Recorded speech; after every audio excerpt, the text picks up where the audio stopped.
The end of May 1999, I was headed into my freshman year of high school. That summer, me and a group of 6 girls from my church went on a mission trip up the coast from Riverside, California, to Mount St. Helens, Washington. 3 of the girls' mothers acted as our drivers and chaperones.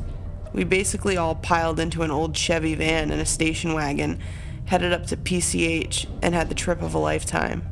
I got baptized at a historic mission in San Luis Obispo. We spent 3 days in San Francisco, saw the capital, Portland, Oregon, Yosemite. Basically, we got to see every worthy landmark and stay in every noteworthy town from SoCal to the Canadian border. When we stayed in Yosemite National Park, we spent 3 nights at the Cedar Lodge.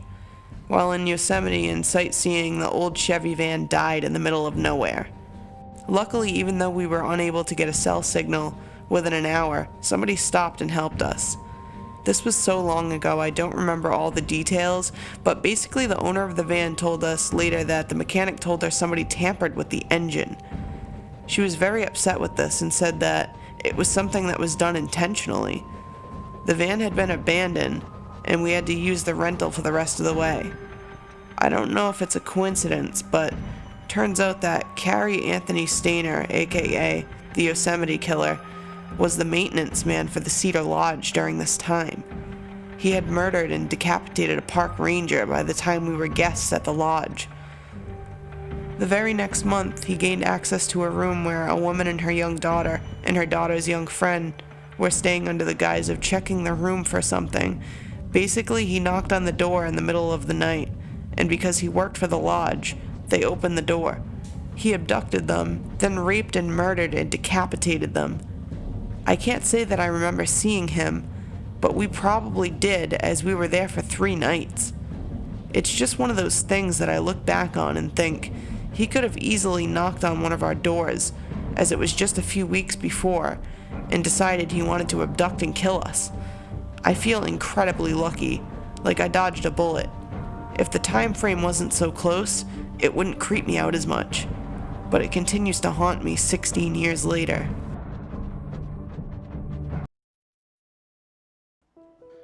I was 21 or 22 when I met this guy on a gay hookup site. I'm a big guy, over 6 foot and 200 pounds, in good shape, especially back then. This guy was, however, even bigger than me, which is probably the reason why I was so eager to meet up with him. This guy was a giant, near the 7-foot mark. He was a Christian music singer with a record deal. I really wish I could remember his name.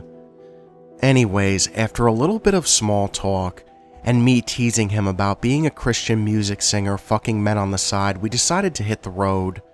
After the bar we were at, which was in the corner of my house, we decided to go to his house. He told me he lived in Kendale and that he had the place for himself. Kendale is a busy area with lots of townhomes and such, so I wasn't worried. However, after driving for a while, I noticed he takes the Redlands, which is a rural area. I thought maybe he was taking a shortcut, but after a while it was clear he wasn't going anywhere, so I told him I thought we were going to Kendale, to which he didn't say anything. Completely mute, just driving without even glancing at me. By this point, there's nothing but a 2-lane street and darkness with no cars in front or behind us. I tell him that I don't like it and that I want to go back to the city. He tells me that he knows a spot around here, and I tell him that I won't do anything in a car parked on a dead-end street. Not only is it trashy and uncomfortable, but it's also against the law, so he tells me that there's nothing to worry about and says, "There's not even houses around, don't worry," which alerts me. At that point, I'm really thinking, what if this guy, this Christian singer, is nothing but a religious maniac murdering gay men in the middle of nowhere? I keep insisting I want to go back, and he's flat out ignoring me. I try to open the door and it's locked. I say that I want to get out of the car and he won't even turn around to look at me. At this point, it's clear to me that his intentions with me aren't the nicest ones. He was clearly not intimidated by me, and he was so calm that all I could think about was that he had done it before. By now, he's pulling into a dirt road. That's when I realized that I had to do something and that my life was in jeopardy. I'm pretty sure that at this point I had lost it a little bit, but I didn't care. I didn't care to look composed or unafraid like I had been for most of the ride. The only thing I could think of is hitting him, taking whatever beating could come after from such a beast, but suddenly I see his phone, his big-ass smartphone, right in between us connected to the car charger. I grab it and immediately dial 911. He's yelling at me and asking me what the fuck I am doing and to give him the phone. The 911 dispatcher is already on the line with me and we both can hear her, but I'm just yelling back at him to let me out of the car, to which he proceeds. I step out with his phone still in hand and he steps out as well, yelling that I give back his phone. I throw it at him from the other side of the car. He mumbles something, gets in the car and furiously speeds away. There I am at 1 a.m, alone in the middle of nowhere on a dirt road, hiding behind the bushes, hoping he doesn't come back. My heart stopping with every headlight I see approaching from far away, while I wait for my friend to pick me up. Sometimes I feel like maybe I overreacted. I didn't want to say anything because of the same reason, but then again I see cases like this on TV, and I'm really grateful for all the cheesy slasher films and the scary internet stories I grew up reading. This happened a couple of years ago when I was backpacking in Australia. I traveled around driving a van, like many backpackers there do, as it saves a lot of money with accommodation. I usually slept in rest areas, gas stations, or wherever I could park. This one night, I've been driving for a few hours and started to feel sleepy. I decided then to stop in the next rest area, in the middle of nowhere. Parking in the location during the daytime could be a great idea, but at night it seemed like a horror movie location. There were no cars parked there and no lights whatsoever. I turned off the engine and closed the curtains of the van. It was not long before dawn that I heard some heavy knocking on the side of the van. "Open up, it's the police." Nothing wakes you up faster than that. My heart was racing. I was just adjusting to the adrenaline rush in my system when they repeated the heavy knocking, saying it was the police again. My first thought is that I parked somewhere I shouldn't, but then again, it was the middle of nowhere and it was a rest area. Before opening up, with my mind telling me that the situation was weird as fuck, I decided to go slowly to one of the windows and look through the gap in one of the curtains. I could clearly see the shape of a guy standing beside the van. His car wasn't too far, but it didn't have any lights or flashing lights on. This guy was definitely not a cop. Bringing up the last courage I had left, I just shouted, "Get the fuck away! I have a gun and I'm calling the cops on the radio." I didn't have a radio or a gun, but that seemed to faze him. I saw him getting back into his car, and, to add to the creepiness, someone came out of the bushes and also got in the car. They left a few minutes after that. I turned on my van and drove in the opposite direction they went to. Safe to say that I never slept in another rest area that didn't have at least a couple of other cars parked. I don't know what those people wanted, but with Australia's history of backpacker serial killers, I'm very happy to be here today. Some years back when I was 14, I went on a 2-day hike in the countryside with 4 other girls. Although it was organized by our school, we weren't accompanied by our teachers during the day, so it was basically just us and a map. Not particularly surprising, on the first day we got very lost, and were basically just wandering aimlessly up a small country road when a guy on a motorbike approached us. We flagged him down, explained that we had no idea where we were, and asked if he could point us in the right direction. He seemed friendly and told us that we weren't all that far from where we were trying to go. In fact, he said, if we walked up the road for a short distance we would come to a farm, and from there it would just become obvious which direction to go. He left and, without really thinking, we followed his instructions.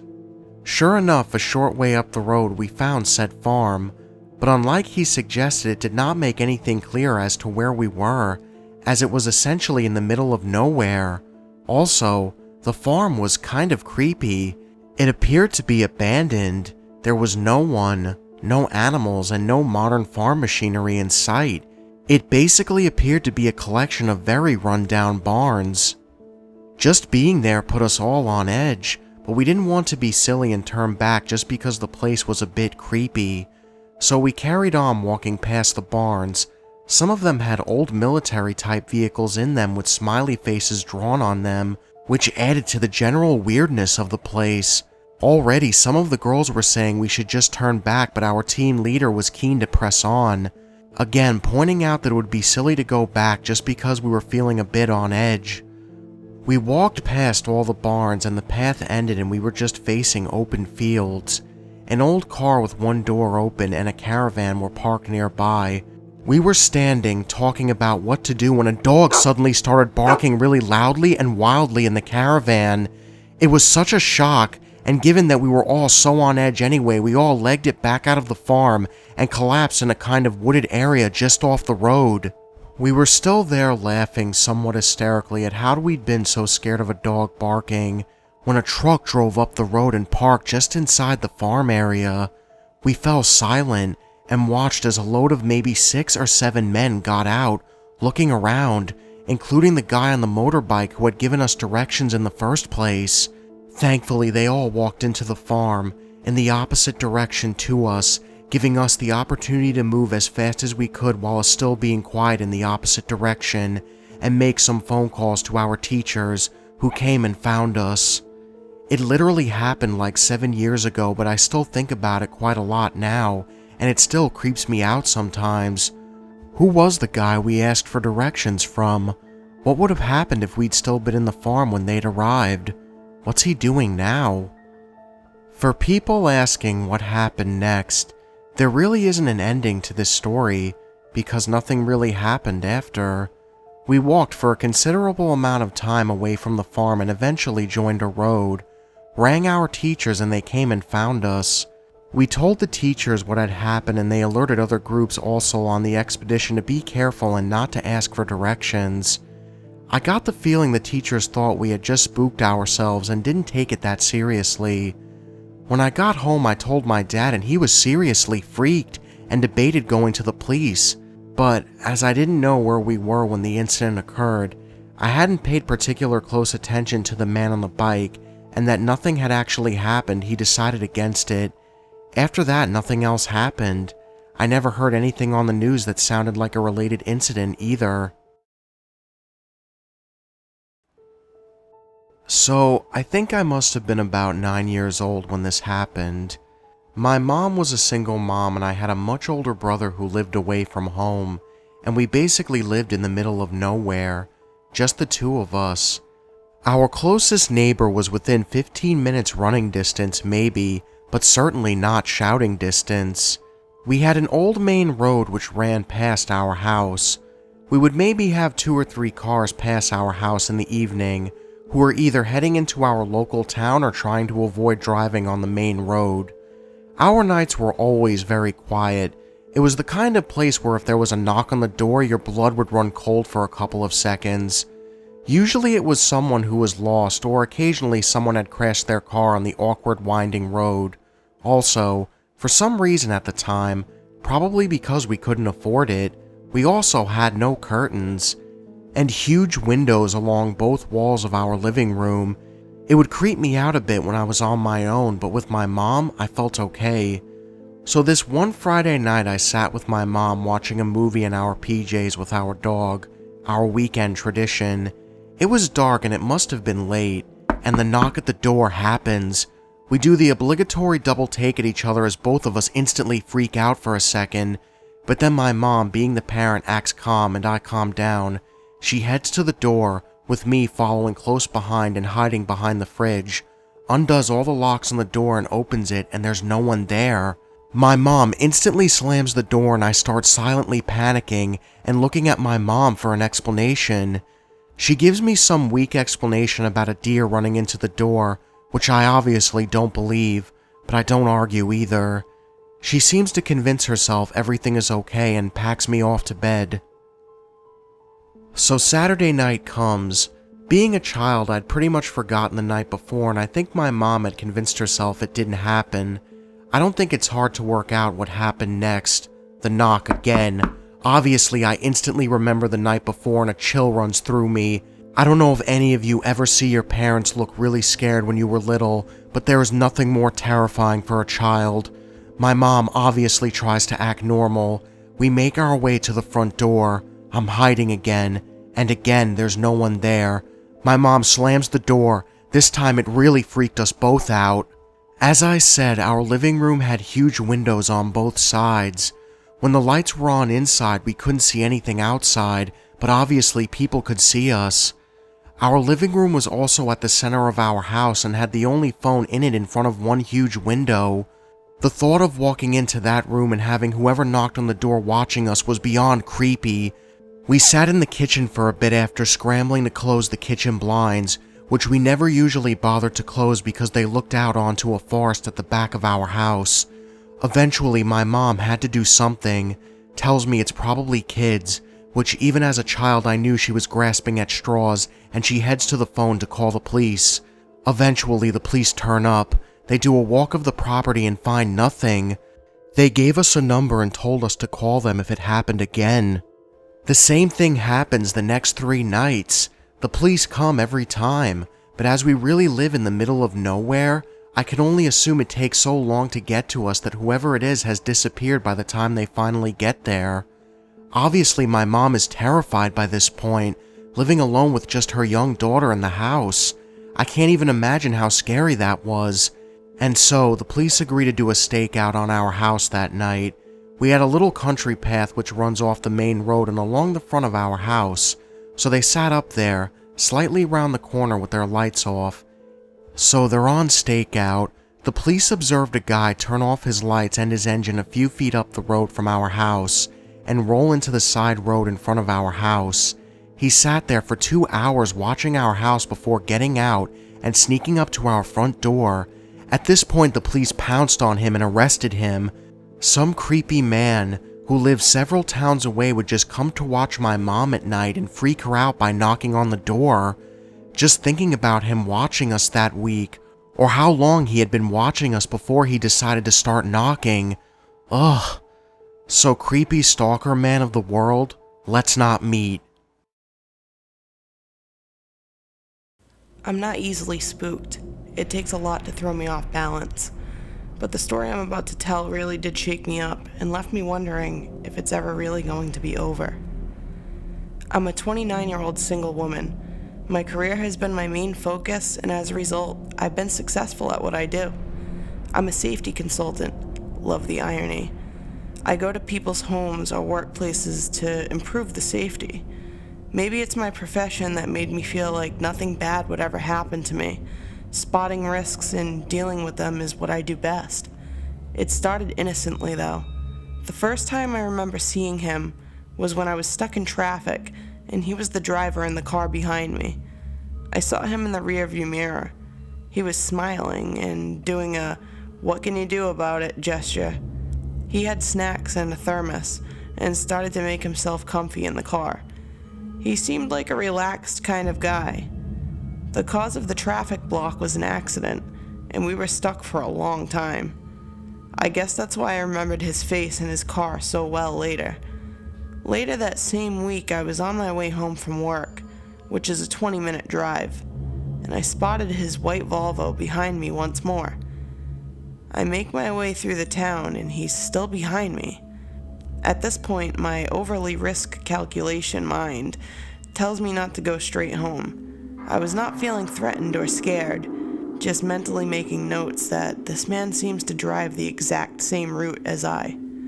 I stopped at a coffee shop and set off on a mission to feed my caffeine addiction, and when I came back out, I had almost forgotten about the Volvo, until I stopped at the last red light before reaching my street, and see him behind me again. I wondered if he wanted to ask me something. As I got out of my car, I had my pepper spray ready in my pocket, just in case. But the Volvo drove straight past me, the driver not even looking my way. I'm just being overly paranoid then, I thought. My coworkers said it would happen if you stayed in this business long enough. Fast forward a few days. I was working late one night and suddenly got a text message.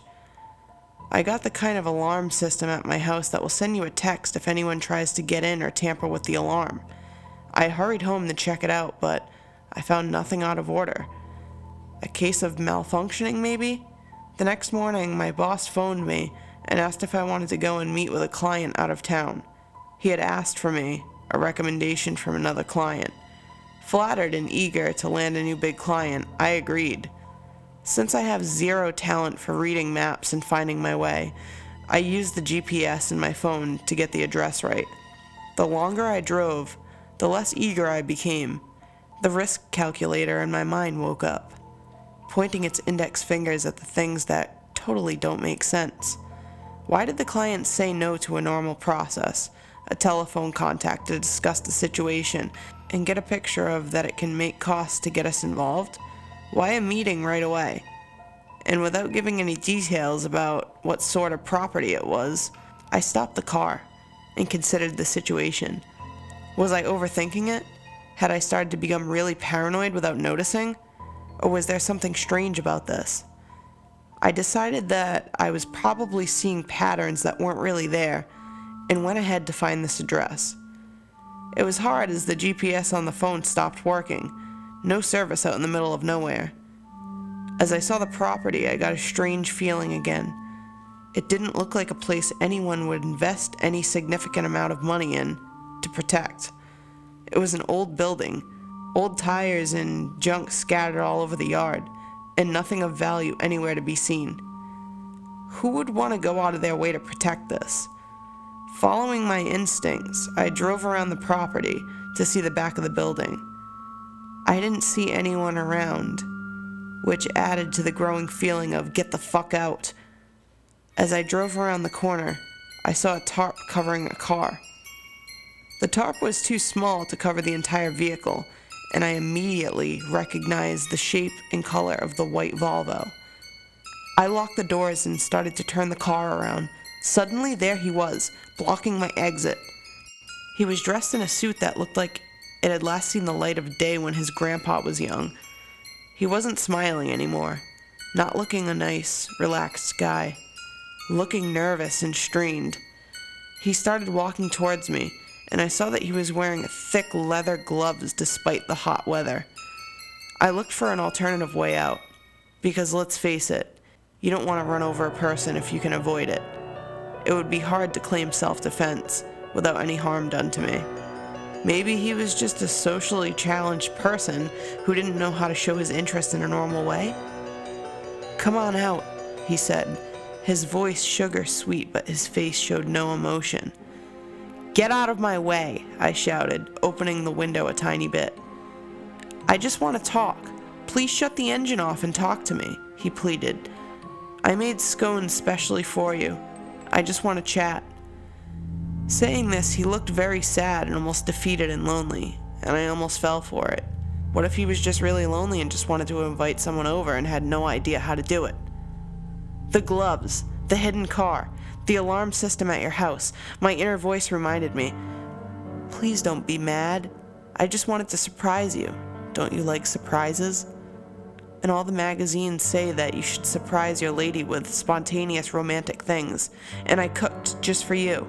Please at least let me show you the decorations I made, please." He thinks I'm his girlfriend? Holy shit. "Okay," I smiled. "I understand. You spooked me at first, that's all, but I recognize you now. I'll just park the car in your front yard and then we can have scones." The moment I had finished my sentence, he started shaking his head no. "Park here, it's okay." "Okay," I said, still smiling, as convincing as I could, turning off the engine.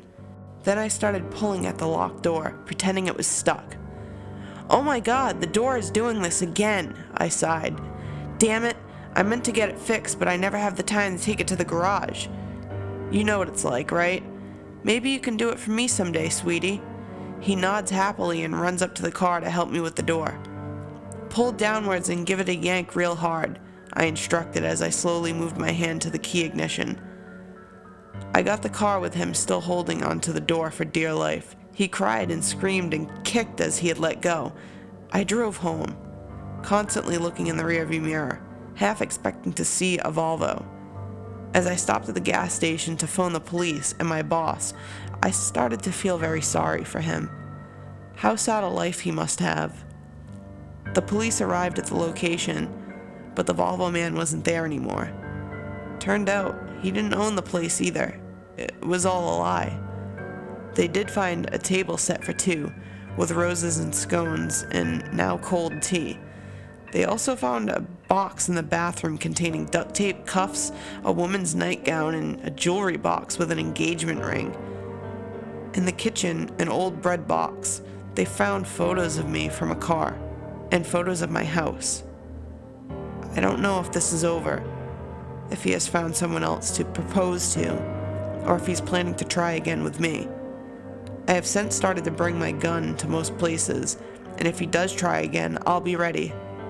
A part of me feels sorry for him, for being so odd with the rest of the world. Another part, my inner survivalist, is ready to take him down the moment he suggests we have scones and tea again. Creepy, phony client man, I hope you get the help you seriously need, and that we never meet again. It wouldn't end well for you.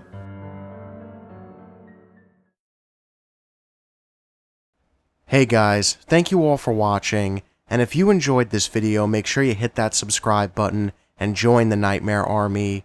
I'm always looking for new soldiers in my Nightmare Nation. So, as always, I want to give a big thank you to my partner in crime, HollyWizzle, for joining me in this collaboration video.